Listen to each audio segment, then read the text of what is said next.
এলাকায় একটা ব্রিজ নেই, ব্রিজের কথাটা বলতে পারলি না, আর হাফ মিনিট আছে, এখন বলছে সময় দেন। আয়াতগুলো পড়ে দেখবেন সূরা নমলের। আমার মনে হয় বাংলাদেশে আজ যারা অহংকারী হয়ে গেছেন তাদেরকে কোরআনের এই আয়াতগুলো বেশি বেশি পড়া দরকার। যেহেতু অন্য ধর্মের লোক খুব কম আমাদের দেশে, মাত্র এই দেশে বাস করে 8 ভাগ অন্যান্য ধর্মের লোক, আর আমরা আছি এই দেশে নামধারী হলেও 92 ভাগ মুসলমান। এই তেল মারা জাতি, এটা বন্ধ করা লাগবে। আমি তো ফলোয়ার এখনো পাইনি, যদি পাই 29 তারিখে এই তেল মারা বন্ধ করব। যেখানে সংসদের এক একটা মিনিটে বাংলাদেশের মানুষের টাকা খরচ হয় প্রায় 25,000-এর উপরে এক এক মিনিটে, আর সেখানে আপনি তেল মারেন মানুষকে। এই খুলনা, সাতক্ষীরা, বাগেরহাট এ সমস্ত এলাকায়, বিশেষ করে যে আশাশুনি, শ্যামনগর, কয়রা, পাইকেলঘাটা, এরপরে পাইকগাছ এলাকায় কত দুঃখ দুর্দশা মানুষের। রাস্তাঘাটও সেরকম ভালো না। এসেছে নাকি আমাদের কি এমপি সাহেব? ও ভালো আছেন আপনি? ঠিক আছে, বস। ভারপ্রাপ্ত হলে হবে, এবার ভার ফেলে দেওয়া লাগবে। হ্যাঁ ইনশাল্লাহ ভার এবার আর থাকবে না। আসল চেয়ারম্যান হিসাবে আল্লাহ কবুল করেন, আমিন। আমরা কি বলতে চাচ্ছিলাম যেন আপনাদের সামনে? প্রশংসা মানুষ আদায় করতে হবে কার? প্রতিদিন অন্তত 17 বার করে আপনার মুখ দিয়ে আল্লাহ এই কথাটা বের করে নেয়। আপনি দেখবেন প্রতিদিন 17 বার। যদি আপনি নফল সুন্নত মানে নামাজ নাও পড়েন, শুধু ফরজ নামাজও পড়েন, তাও 17 বার বলা লাগে আলহামদুলিল্লাহি রাব্বিল আলামিন। প্রশংসা কার? এখানে যে আলিফ লাম দেওয়া আছে, হয়তো এনারা জেনারেল শিক্ষিত মানুষ বুঝবে না, আলেমদের জিজ্ঞাসা করেন। আলিফ লাম 4 প্রকার হয়। এখানে আল্লাহ পাক নির্দিষ্ট করে দিয়ে দিয়েছেন যে যত প্রশংসা হতে পারে তুমি তোমার মুখ দিয়ে বলো আল্লাহ, সব প্রশংসার মালিক তুমি। এমনকি আমি দেখেছি কাবা শরীফে মানুষ যখন যায়, যে কাপড়টা পরে যায় ওটা মনে করি আমরা যে এহরামের কাপড় না, ওটা কাফনের কাপড়। মানুষ তো আমরা মরে গেলে তাকে ধোয়ানো, গোসল করানো, এরপরে কাফনের কাপড় পরাই। আর আমি হামজা নিজেই মরে গেছি, এরপরে নিজেকেই নিজে কাফনের কাপড় মানে এহরামের কাপড় পরেছি, ওটা আসলে কাফনের কাপড়। এটা পরার পরে আল্লাহর ঘরের দিকে চারিদিকে বারবার ঘুরি, মানে কি যে আল্লাহ আমি সব ছেড়ে দিয়ে এসেছি, তোমার পেছনে ঘুরতেছি। 1 নম্বরেই বলা হয় লাব্বাইক, আল্লাহ আমি কিন্তু উপস্থিত হয়ে গেছি তোমার দরবারে। আল্লাহ বলেন দাঁড়া। কোথায়? সেই বাংলাদেশ, 6000 কিলোমিটার দূর থেকে এসেছি মক্কায়, আমার ঘরের কাছে এসে বলছি লাব্বাইক। ঠিক আছে দাঁড়া, তোর নাম আমার হাজিরা খাতায় আমি লিখে নেব, কিন্তু 1 নম্বরে তোরে বলা লাগবে যে আমি মুশরিক না। লাব্বাইক আল্লাহুম্মা লাব্বাইক লা শারীকা লাকা লাব্বাইক। 1 নম্বরে স্বীকৃতি দেওয়া লাগে যে আল্লাহ আমি হাজির হয়ে গেছি। আল্লাহ বলেন তোর নাম আমি লিখবো হাজিরা খাতায়, তুই যে আমার বান্দা, তুই যে আমার বান্দি, এই কথাটা আমি লিখবো, কারণ এই শব্দটা এত দামি আমি আল্লাহর কাছে। কোরআন শরীফের ভেতরে বিশ্ব নবীকে আমি যত নামে নামে ডাক দিয়েছি, সবচাইতে প্রিয় নাম আমি আল্লাহর কাছে বান্দা। এই জন্য কোরআন শরীফে দেখবেন তাবারাকাল্লাযী নাযালাল ফুরকানা আলা আবদিহি লিয়াকুনা লিল আলামিনা নাযীরা। এই আয়াতের মাঝখানে আবদুন আছে, আবদুন মানে বান্দা। ওয়াইন কুনতুম ফি রাইবিম মিম্মা নাযালনা আলা আবদিনা, এখানে আলা আবদুন শব্দ দিয়েছেন। আবদুন মানে দাস, বান্দা, গোলাম, ভৃত্য, সার্ভেন্ট যাই বলেন। আল্লাহর কাছে শব্দটা এত দামি, এত ভালোবাসেন আল্লাহ। মানুষ যখনই তার ঘরে যে কথা বলে লাব্বাইক আল্লাহ আমি হাজির, আমি তোমার বান্দা, তোমার দাস, তুমি একটু লিখে নাও। আল্লাহ বলেন দাঁড়া, বল যে আমি আল্লাহ তোমার সাথে শরীক করি না, আমি মুশরিক না, আমার চিন্তা চেতনায় কোনো শিরিকের গন্ধ নেই, আমার কাজকর্মে কোনো শিরিক নেই। এই কথাটা বলার পরে আপনার নাম আল্লাহ লিখবে না, স্পেশাল ভাবে 3টা স্বীকৃতি আপনার মুখ দিয়ে আল্লাহ নিয়ে নেয়। 1 নম্বরে বলা লাগে ইন্নাল হামদা, হামদের আগে আলিফ লাম, এর আগে আছে ইন্না। আল্লাহকে আপনি নির্ধারিত করে বলছেন ইন্নাল হামদা, অবশ্যই যত প্রশংসা আছে দুনিয়াতে আজকে থেকে আমি আর কারো প্রশংসা করব না, সব প্রশংসা আমি তোমার জন্য দিয়ে দিলাম। এতটুকু বলার পরও আপনার নাম হাজিরা খাতায় উঠবে না। 2 নম্বরে বলা লাগে আবার নেমাতা লাকা, যত নিয়ামত তুমি আমাকে দিয়েছো এই নিয়ামতগুলো আজকে থেকে আমি তোমার জন্য ব্যয় করব। ক্ষমতাটা নিয়ামত কার? আরো জোরে বলেন। আমি যে সুস্থ আছি এ নিয়ামত কার? দিন দিন আমার শরীরের অঙ্গ প্রত্যঙ্গগুলো সব আমার হাতছাড়া হয়ে যাচ্ছে। কখন যে চুল পেকে যায় আমাকে বলেও না, কখন যে দাঁত নড়ে যায় আমাকে বলেও না, চামড়া কখন ঝুলে যাচ্ছে আমারে বলেও না। বলেন বলেন। দিন দিন আমি একটা জগতের দিকে এগিয়ে যাচ্ছি। রব্বুল আলামিন আমাকে স্মরণ করিয়েছে যে এই যে কয়েকদিন সুস্থ আছো এটা কিন্তু একটা নিয়ামত, এই নিয়ামতটাও কাজে লাগাবে আমার জন্য, এটা বলা লাগে অন্নেমাতা লাকা। 3 নম্বরে বলা হয় অল মুলক, হে আল্লাহ আমি যদি রাজ্য রাজনীতি দুনিয়াতে কিছু করে থাকি, আমি কথা দিয়ে গেলাম এখন থেকে তোমার জন্য করব। কত বড় গুরুত্বপূর্ণ কথা আপনি 3টা আল্লাহর সামনে বলেন, টের পান। আমার মাঝে মাঝে আজ বাংলাদেশের বিভিন্ন নেতাদের বক্তব্য শুনলে আফসোস লাগে, আল্লাহ এরা অধিকাংশই তো হাসি, এ বলে এসেছে কি আর করছে কি।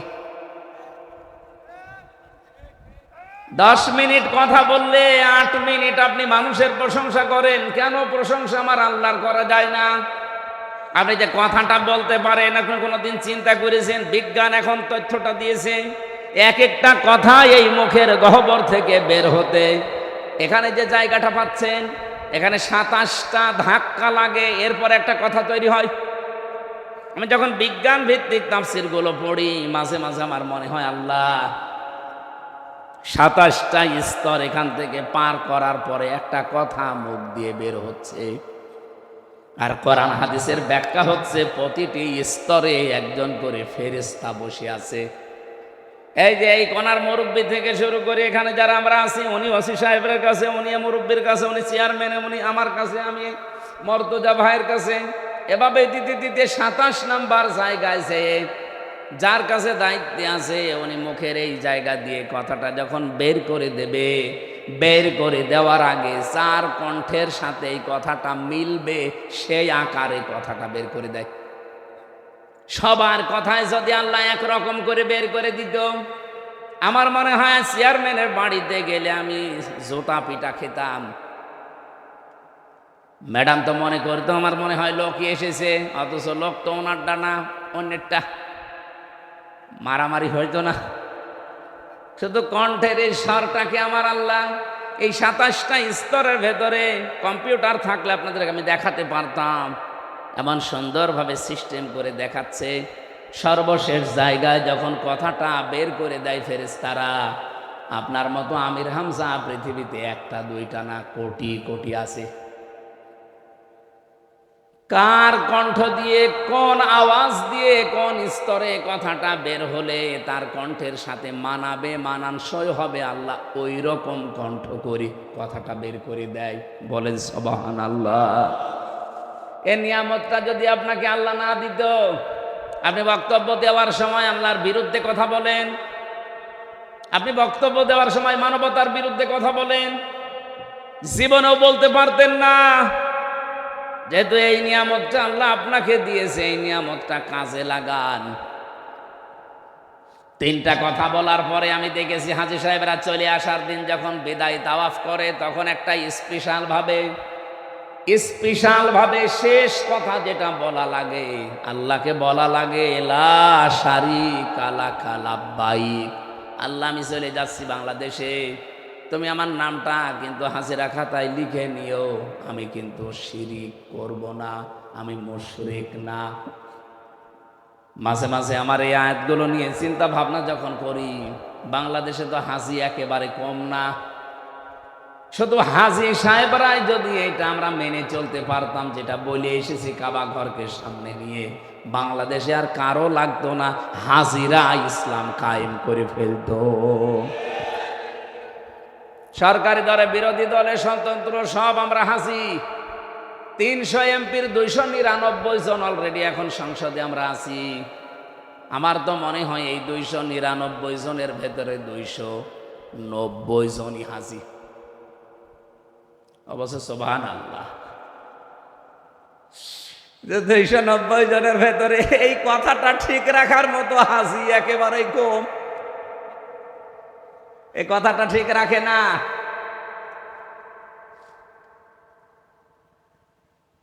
এই জন্য প্রশংসার মালিক যেহেতু আমার আল্লাহ, নামাজের ভেতরে দাঁড়িয়ে 17 বার আপনার মুখ থেকে স্পেশাল ফতোয়া আল্লাহ বের করে নিচ্ছে প্রতিদিন, আলহামদুলিল্লাহি রাব্বিল আলামিন।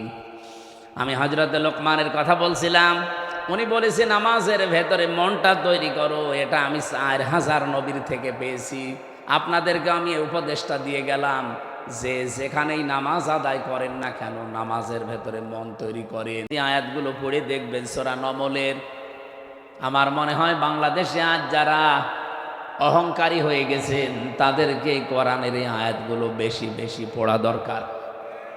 যেহেতু অন্য ধর্মের লোক খুব কম আমাদের দেশে, মাত্র এই দেশে বাস করে 8 ভাগ অন্যান্য ধর্মের লোক, আর আমরা আছি এই দেশে নামধারী হলেও 92 ভাগ মুসলমান।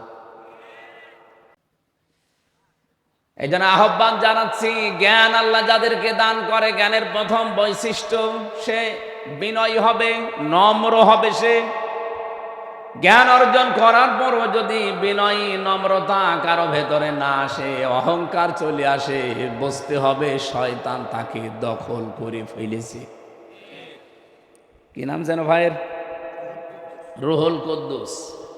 বাড়িতে যাওয়ার পরে ভাবিকে সালাম দিয়েছে, ম্যাডাম সালামের জবাব না দিয়ে ওনার রুহুল কুদ্দুস নাম ধরে গালি দিচ্ছে, মা বাপ তুলে, শুকুরের বাচ্চা, কুকুরের বাচ্চা। ওনার ভালো লাগবে? রাগ হবে না। আপনি কথা শুনতেছেন নাকি ঘুমিয়ে গেছে? চেয়ারম্যান সাহেবের রাগ হবে না যদি জ্ঞানী হয়ে থাকে, আর যদি জ্ঞান না থাকে উনি রেগেছে, হয়তো হিতে বিপরীত তালাকও দিয়ে দিতে পারে। যে কি পরিশ্রম করে আসলাম, সালাম দিলাম, জবাব না দিয়ে গালি দেয়। কিন্তু জ্ঞানী মানুষ হলে চিন্তা করবে, কি গো, একটা শিক্ষিতা মেয়ে, ভদ্র ঘরের মেয়ে, ভালো বংশের মেয়ে আমি বিয়ে করে আনলাম, আজ 30 বছর সংসারে জীবনে কোনোদিন মাথা উঁচু করে কথা বলে না, আর আজকে সালাম দিলাম আমারে গালি দেয়। অবশ্যই এর জিনে ধরেছে। কি কথা বলছে? এর জিনে ধরেছে, ভূতে ধরেছে, নয়তো তো গালি দেওয়ার কথা না। আপনি জ্ঞান অর্জন করেও যদি বিনয়ী হতে না পারেন, নম্র ভদ্র হতে না পারেন, আপনি বুঝবেন আপনি আর মানুষ নেই, শয়তান আপনাকে দখল করে ফেলেছে। আশা করি উদাহরণ থেকে আপনি বুঝে ফেলেছেন আমি কি বলতে চাই। হযরতে লোকমান আলাইহিস সালাম তিনি তাম পৃথিবীর মানুষকে উদ্দেশ্য করে জানিয়েছেন যে আমি আল্লাহর শুকরিয়া আদায় করেছি। 4000 নবীর আমি সাক্ষাৎ পেয়েছি, তাদের খেদমত করে 8টা বিষয় আমি তাদের কাছ থেকে পেয়েছি, আমি নোট করেছি তাফসীর থেকে। 1 নম্বরে তিনি বলেন, ইযা কুনতা ফিস সালাতি ফাহফাজ কলবাকা ওয়া ইযা কুনতা ফি গায়রিল বাইতি ফাহফাজ আইনাকা। তিনি দুনিয়ার মানুষকে জানিয়েছেন, হে পৃথিবীর মানুষেরা, আমি নবীদের কাছ থেকে যে 8টা বিষয় পেয়েছিলাম, তার প্রথম নাম্বারে এই যে নামাজে যখন মানুষেরা দাঁড়াবে তখন যেন কলবের হাজির অবস্থায় নামাজ আদায় করে। লা সলাতা ইল্লা বি হুজুরিল কলব, কলবকে হাজির করা, উপস্থিত করা ছাড়া কিন্তু আপনার নামাজ পড়লেও আদায় হবে না। আজকে থেকে যারা নামাজ আদায় করেন, এই দৃশ্যটা, এই বিষয়টা আমাদের জীবনের সাথে আমরা যেন মিলাতে পারি। নামাজ পড়লেই শুধু মুসলমান থাকা যাচ্ছে না, নামাজটা হওয়া লাগবে। আর নামাজ যতক্ষণ পর্যন্ত আপনার কলবের সাথে না মিলবে, এ কলবটা যায় নামাজের এই কতটুকু জায়গা, এদিকে 2.5 হাত, এদিকে 1.5 হাত, এতটুকু জায়গার ভেতরে যখন আপনার মন থাকবে, এদিকে ওদিকে যাবে না, তখন আপনি নামাজের সেজদায় আনন্দ পাবেন।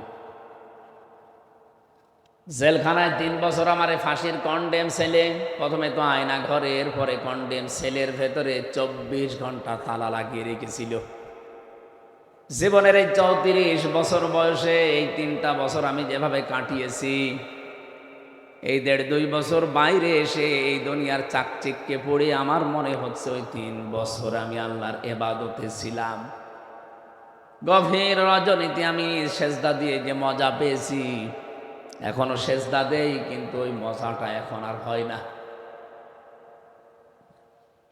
রাত 2টা-3টার সময় 1.5 পারা, 2 পারা, 3 পারা পর্যন্ত নামাজে তেলাওয়াত করে আধা ঘন্টা, 45 মিনিট, 1 ঘন্টা আমরা এক একটা সেজদায় পড়ে থাকতাম। ওই সময় দেখেছি এমনিতেই চোখ দিয়ে অঝোর নয়নে পানি আসতো। আর এমন একটা মজা, এমন একটা আলাদা স্বাদ আমি সেজদায় পেয়েছিলাম, ফাঁসির ওই কন্ডেম সেলের ভেতরে, বাইরে 1.5 বছরে এখনো পাইনি। আপনি একটু লম্বা সেজদা দিয়ে দেখেন, কলবটা হাজির নাজির করে যদি সত্যি আপনি সেজদা দিতে পারেন, আমার তো মনে হয় যারা মন থেকে নামাজ আদায় করা আরম্ভ করবে, ওই মানুষগুলোকে বোম মারলেও তারা সেজদা থেকে বিরত হবে না। আজকে থেকে সিদ্ধান্ত নেওয়া লাগবে। সাতক্ষীরাবাসী বহু অত্যাচার, জুলুম, নির্যাতনের শিকার হয়েছেন। আমার তো মাঝে মাঝে মনে হয় আল্লাহ পাক যদি বাংলাদেশের 64 জেলার মানুষকে ইমানের পরীক্ষার উপরে এই মাজলুম অবস্থা থেকে জান্নাত দেওয়া আরম্ভ করে, 1 নম্বরে সাতক্ষীরা দিয়ে আরম্ভ করবে, এরপরে চাঁপাইনবাবগঞ্জ, এরপরে চট্টগ্রাম, আমাদের কুষ্টিয়া আছে কিন্তু অনেক পরে, কারণ আমরা বেশিরভাগই তো ছিলাম পিরাই আরামে। বড় বড় আল্লাহর ওলিগুলো আল্লাহ কুষ্টিয়ায় দিয়েছে। হাসানুল হক ইনু, মাহবুবুল আলম হানিফ, সব আল্লাহর ওলি না? কিন্তু এই সমস্ত জেলার বিষয়গুলো আমরা যেহেতু দেখেছি, এই জন্য অনেক ভালোবাসি আপনাদেরকে ইমানের কারণে। চাঁপাইনবাবগঞ্জ, সাতক্ষীরা শুনলে আমরা এমনিতে নরম হয়ে যায়। এই মানুষগুলোকে আহ্বান জানাচ্ছি, কিয়ামতের ময়দানে সর্বপ্রথম আমার আল্লাহ যেটার হিসাব আরম্ভ করবে তার নাম কিন্তু সালাত বা নামাজ। আব্বালু মা ইউহাসাবু বিহিল আবদু ইয়াউমাল কিয়ামাতিস সালাত। কিয়ামতের দিন সর্বপ্রথম আল্লাহ যে আমলের হিসাব আরম্ভ করবে, কাজের, তার নাম নামাজ। এজন্য আজকে থেকে সিদ্ধান্ত নিয়ে যাবেন, জীবনে কোনো দিন আমি নামাজ আর বাদ দেব না। যদি দাঁড়িয়ে পড়তে না পারেন বসে পড়বেন, বসেও যদি না পারেন আপনি শুয়ে পড়েন। কিন্তু যদিও মাসলাটা নিয়ে মতভেদ আছে, আমি তারপরেও বলছি, চেয়ারে নামাজ পড়া পারো তো পক্ষে ঠিক না। এই এলাকায় হয়তো সব নেই। আপনাকে চেয়ারম্যানই করতে গেছেন, আল্লাহর সামনে যদি দাঁড়িয়ে থাকতে না পারেন বসেন, গোলামের মতো বসবেন। এটাও যদি আপনার শরীরে না কোলায় শুয়ে পড়েন, এটাও যদি না পারেন ইশারায় পড়বেন। চেয়ারে বসে বসে পা ঝোলানো লাগবে। কোথায় পেয়েছেন আপনি?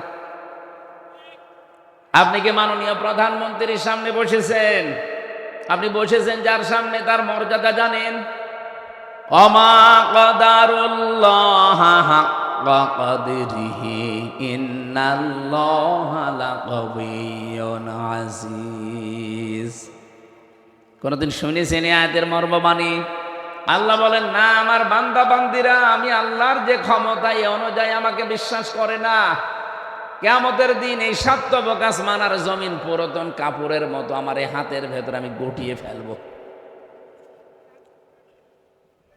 কত বড় বিশাল ক্ষমতার মালিক আমার আল্লাহ, আমাদের মাথায় ধরবে না। এই জন্য বলছি না, রব্বুল আলামিন এত বড় পাওয়ার নিয়ে আপনার সামনে দাঁড়িয়ে আর আপনি তার পায়ে সেজদা দেবেন না। চেয়ারে বসে বসে আপনি চেয়ারম্যানি করছেন। যদিও বিভিন্ন আলেম ওলামা মাসলাটা নিয়ে মতভেদ দিয়েছে, তারপরও আমার দৃষ্টিতে কোরআন হাদিস পড়ে আমি ফেকা নিয়ে পড়েছি, আমি মুফতি একজন ফতোয়া দিচ্ছি, আপনারা পারতপক্ষে চেয়ারে বসে নামাজ পড়বেন না। নামাজ হবে না আমি ফতোয়া দিলাম না, কিন্তু পড়বেন না। আপনার তো 4টা ক্রাইটেরিয়া বললাম, দাঁড়িয়ে থাকতে না পারলে বসে পড়েন, বসে না পড়লে শুয়ে পড়েন, শুয়ে না পড়লে ইশারা করবেন। তারপরে যেহেতু নামাজ মাফ নেই, ইয়াউমা ইকশাফু আন সাকি ওয়া ইয়াদউনা ইলা সুজুদি ফালা ইস্তাতিউন খাশিআতান আবসারুহুম তারহাকুহুম যিল্লাহ ওয়া ক্বাদ কানু ইয়াদউনা ইলা সুজুদি ওয়া হুম সালিমুন। সূরা কলমের ভেতরে আল্লাহ বলেন কিয়ামতের দিন এই কুদ্দুস, কি কুদ্দুস? রুহুল কুদ্দুসকে, আমির হামজাকে, এ মর্তুজাকে কিয়ামতে আমার সামনে দাঁড় করাবো, বলবো সেজদা দে। যদি দুনিয়াতে সেজদার হক আদায় করে না থাকে, এই মানুষগুলো সেজদা তো দিতে পারবে না, উল্টিয়ে যাবে পেছন দিকে। লাঞ্ছনা, অপমান, গঞ্জনা ওদের মাথার উপরে, মুখের উপরে চেপে বসবে। মানুষ ঘৃণায়, এখন যেমন ট্রাম্পকে দেখলে আপনি থুতু নিক্ষেপ করবেন, নেতানিয়াহুকে দেখলে থুতু মারবেন, কিয়ামতের দিন আমরা যদি বেনামাজি হয়ে যায়, আমাদের দেখলেও হাসরবাসী থুতু মারবে, হাতে পায়ে ধরে। এই জন্য বলছি নামাজটা বাদ দেবেন না। নবীজি বলেন কোন মহিলার যদি সন্তান পৃথিবীতে আসে, প্রথমে যেহেতু পানি দেখা যায়, এরপরে রক্ত, এরপরে সন্তানের মাথা, বিশ্বনবী বলেন যদি পানি এসে যায় আর সমস্ত অবস্থায় যদি মনে হয় যে নামাজের সময় হয়ে গেছে, তোলার ভেতরে এই মহিলাকে বিছিয়ে দাও, বলো যে নামাজ পড়। এত বড় গুরুত্বপূর্ণ একটা ফরজ বিধান, নামাজ মাফ নেই, আর আপনি হেলায় খেলায় নামাজ নষ্ট করেন। মুসা আলাইহিস সালামের একটা কাহিনী পড়ছিলাম তাফসিরে। রব্বুল আলামিন ডাক দিয়ে বলেন, মুসা, ওই যে বাজারে একজন কর্মকার আছে, কামার, লোহা পিটিয়ে সোজা করে, এর জান্নাতের সুসংবাদ দাও, আমি তার উপরে খুশি হয়ে গেছি। হযরতে মুসা আলাইহিস সালাম তিনি আবেগপূর্ণ নবী ছিলেন, কিছু শুনলেই খালি প্রশ্ন করতেন। একবার তাকে আল্লাহ লাঠির কথা বলেছিলেন, তিনি 14টা কথা আল্লাহকে শুনিয়েছেন। অমা তিলকা বিয়ামিনিকা ইয়া মূসা, তোমার ডান হাতে কি ওটা? তিনি তো বলতে পারতেন ক্বালা হিয়া আসা, এটা লাঠি না। একটা একটা করে বর্ণনা করছেন, এটা লাঠি, এটা দিয়ে আমি ছাগলের পাতা পেড়ে খাওয়াই, ভর দেই, মাঝে মাঝে আমি রাস্তা চলি, কত কিছু বলতেছে। আল্লাহ বলেন থামো, আমি তোমারে বলতে বললাম হাতে কি, বলতে পারতে লাঠি, এত কথা বলা লাগে? অনেক কিছু শুনলেই শুধু প্রশ্ন করতেন, জানার জন্য বিশেষ করে। রব্বুল আলামিন বলেন ঠিক আছে, জানতে যখন চাও বাজারে যাও, দেখো ওই লোকটা আসলে কি করে। তিনি বাজারে গেলেন, কোণে দাঁড়িয়ে আছে।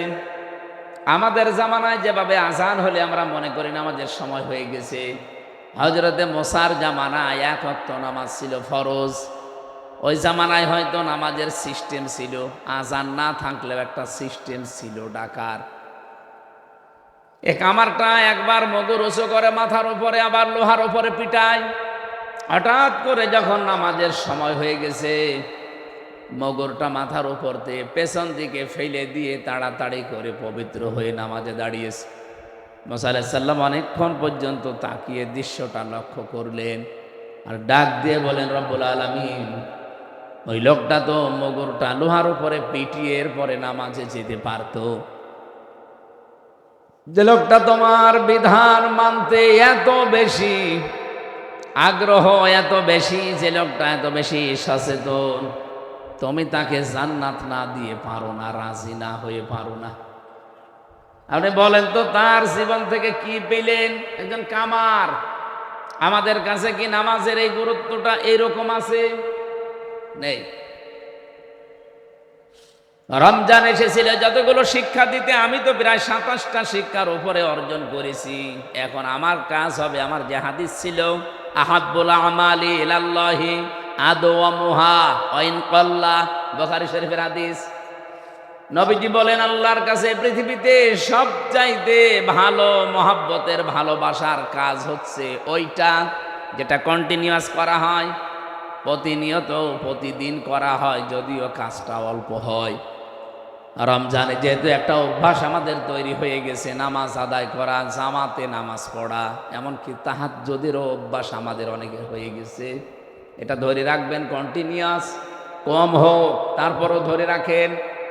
আদওয়ামুহা ওয়া ইন কাল্লা, যদি আপনি এটা বাস্তবে রাখতে পারেন, দায়েম কায়েম ভাবে, কন্টিনিউয়াস ভাবে, একটা দিন এভাবে করে করে, অল্প হলেও আমার আল্লাহর কাছে এটা সবচাইতে দামি কাজ। বলেন সুবহানাল্লাহ। দুনিয়াতে যত ইবাদতের কথা আমরা পড়েছি, মাওলানা সাহেব বলছিলেন, এ জমিন যার, বিধান চলবে তার, এটা আল্লাহর কাছে প্রিয় কাজ। অন্যান্য হাদিসের বর্ণনা আছে, এই পৃথিবীতে আল্লাহর কাছে প্রিয় কাজ হচ্ছে তাকে সেজদা দেওয়া। আমি পড়া কোরআন শরীফের ভেতরে 2টা কাতারের কথা পেয়েছি। কাতার, এই 2টা কাতারকে আল্লাহ সবচাইতে বেশি ভালোবাসেন, দেখলেই তিনি খুশি হয়ে যান। 1 নম্বরের কাতার পাবেন সূরা সফ 4 নম্বর আয়াতে, ইন্নাল্লাহা ইউহিব্বুল্লাযীনা ইউকাতিলুনা ফি সাবিলিহি সাফফান কান্নাহুম বুনয়ানুম মারসুস। অবশ্যই আল্লাহ তোমাদের ভেতরে ওই কাতারকে বেশি ভালোবাসেন যারা সীসা গলা প্রাচীরের মতো ঐক্যবদ্ধ হয়ে জমিনে আল্লাহর বিধান কায়েমের জন্য চেষ্টা করে। আর সাতক্ষীরার মানুষের এটা করছে আমি জানি। এখানে 4টা আসনে 4টায় আপনারা ইনসাফের পক্ষে রায় দিয়ে সংসদে কোরআনের পক্ষে কথা বলার জন্য পাঠিয়েছে। আপনার কি মনে হয় মুহাদ্দিস রবিউল বাশার জীবনেও কোনোদিন মূর্তির পক্ষে কথা বলবে? কথা বলে না কেন? উনি শিরিক করতে বলবে। ওখানে যদি 2টা দিনও সময় পায়, 5 মিনিটও সময় পায়, 1 মিনিট হয়তো আল্লাহর প্রশংসা করবে, 4 মিনিট আপনাদের কথা তুলে ধরবে। কিন্তু বহু মানুষকে আমরা দেখছি সংসদ অধিবেশন শুরু হওয়ার পর থেকে আজকের পর্যন্ত যেই কয়টা অধিবেশনে গেলাম, সিরিয়াল হিসাবে যাদের নাম আসে, তারা আল্লাহর প্রশংসা তো দূরের কথা, শুধু মানুষের প্রশংসায় পঞ্চমুখ। কেন এত মানুষের প্রশংসা করা লাগবে কেন? কে কোন জামানায় মারা গেছে, কে কি করেছে, অত কথা আপনার বলার দরকার কি? আপনাকে বানিয়েছে যে তার নাম বলবেন বিসমিল্লাহির রহমানির রহিম, এরপরে আপনার যে দায়িত্ব জনগণ তুলে দিয়েছে এই কথা বলেন। সময় দিয়েছে 5 মিনিট, 4.5 মিনিট গেছে বিভিন্ন মানুষের বন্দনা করতে। এখন বলে মাননীয় স্পিকার আমারে আরেকটু সময় দেন। আরে তোর সময় দিলেন 5 মিনিট, কি করলি তুই? দিন যে বিশাল কঠিন অবস্থা আল্লাহ বানাবে, মেয়ে লোকের পেট ফেটে সন্তান বের হয়ে যাবে, শিশু বাচ্চাকে তার মা মনে রাখবে না। এই কঠিন অবস্থায় আল্লাহ পাক যে 7 প্রকার মানুষকে তার আরশের ছায়ায় মাছের কলিজা দিয়ে খাবার খাওয়াবে, তার অন্যতম একটা প্রকার আছে যে মানুষের কলব সব সময় আল্লাহর ঘর মসজিদের সাথে লটকানো থাকে। তার মানে নামাজের জন্য যার মনটা অস্থির থাকে। নামাজের ভেতরে আমাদের মন তৈরি করা লাগবে খুশু আর খুজু দিয়ে। আমরা নামাজ অনেকেই পড়ছি, কিন্তু নামাজের ভেতরে আমাদের মনটা থাকে না, মন চলে যায় অন্যদিকে। এমনকি নামাজের ভেতরে অনেকে মাছের ঘেড়ের হিসাব করে। কথা বলছে না কেন? নামাজের ভেতরে দাঁড়িয়ে সাহাবায়ে কেরামের জীবনী আমি পড়ি, আর মাঝে মাঝে ওই জেলখানার কথা ভাবি যে হ্যাঁ, কিছুটা হলেও জেলের নামাজগুলো একটু ভালো ছিল। বাইরে এসে এত ব্যস্ততা, নামাজ পড়তে 2 রাকাত নামাজে তো অন্তত 5 মিনিট লাগার কথা, 3 মিনিটে ছাতা শেষ হয়ে যায়।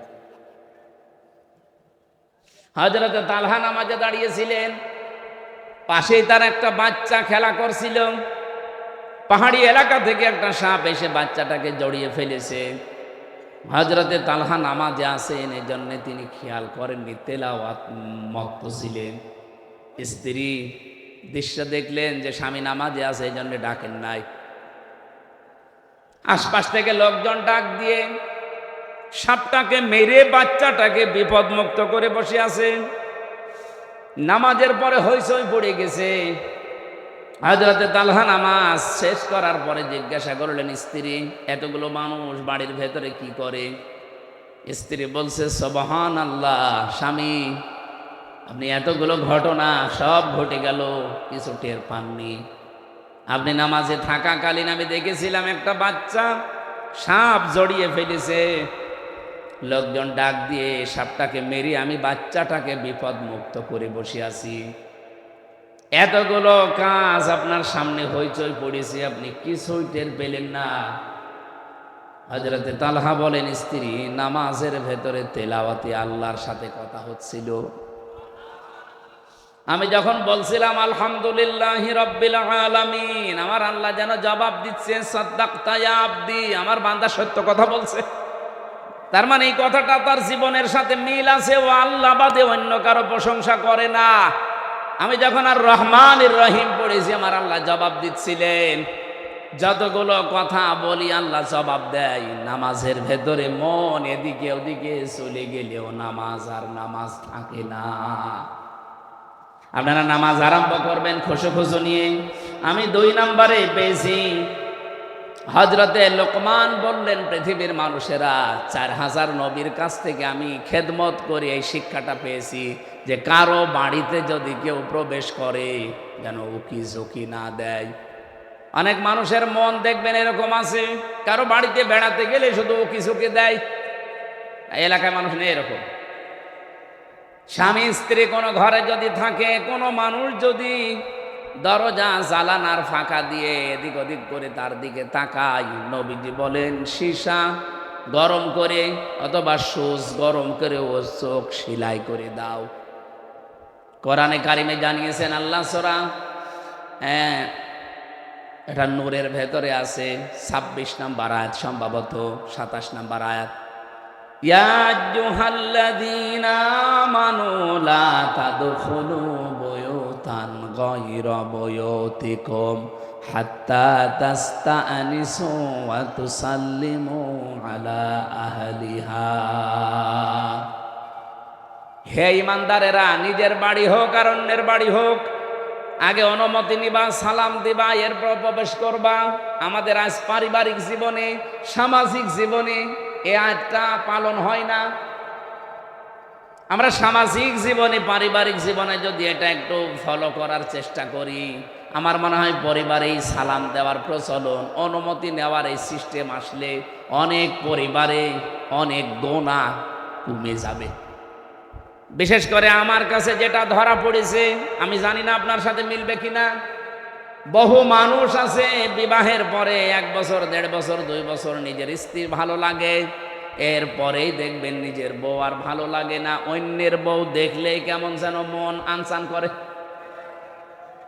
এটা একটা রোগ। এটা কি? এই যে নিজের বউ যার কাছে ভালো লাগে না, অন্যেরটা দেখলেই মন ভালো হয়ে যায়। এরকম লোক আছেন কারা? হাত তোলেন তো। এলাকায় সব নেই। তারপরেও যদি কোনো রোগী থাকেন, আপনার রোগের জন্য আল্লাহ একটা ঔষধ দিয়েছেন, মাত্র 1 মাস পালন করবেন, আমি গ্যারান্টি দিয়ে যাচ্ছি, আল্লাহর কসম, আপনার বউ আপনার কাছে অন্যের বউ দেখলে যেমন লাগে তার চাইতেও বেশি ভালো লাগবে। নাকি বলবো না? আল্লাহ পাকের ঔষধ, উল্লিল মুমিনিনা ইয়াগুদ্দু মিন আবসারিহিম ওয়া ইয়াহফাযু ফুরুজাহুম যালিকা আযকা লাহুম। হে নবী, আপনি মুমিন পুরুষদেরকে বলেন তারা যেন পরনারীর থেকে চক্ষুকে নিম্নগামী করে রাখে। 2 নম্বরে তাদের লজ্জাস্থানের হেফাজত করে। শুধুমাত্র একটু শক্ত হয়ে দেখেন যে আল্লাহর যেহেতু নিষিদ্ধ, আমি কোনো পর নারীর দিকে তাকাবো না, যদি একেবারে বাধ্য না হয় আমি তাকাবো না। 2 নাম্বার, আমার লজ্জা স্থানটা আমি একটু হেফাজত করে রাখবো। চেষ্টা করলেই মারা যাবে, শয়তানের সাথে যুদ্ধে লিপ্ত হওয়া লাগবে। মন নামে যে শয়তানটা আপনাকে ধোঁকা দিচ্ছে, সব সময় একটু শক্ত হওয়ার চেষ্টা করেন, মাত্র 1 মাস চেষ্টা করেন। যালিকা আযকা লাহুম, আল্লাহ বলেন এইটাই পবিত্রতম ঔষধ পন্থা। ইন্নাল্লাহা খাবীরুম বিমা ইয়াসনাউন, তোমরা যা করো আমার আল্লাহ যেহেতু সব জানে।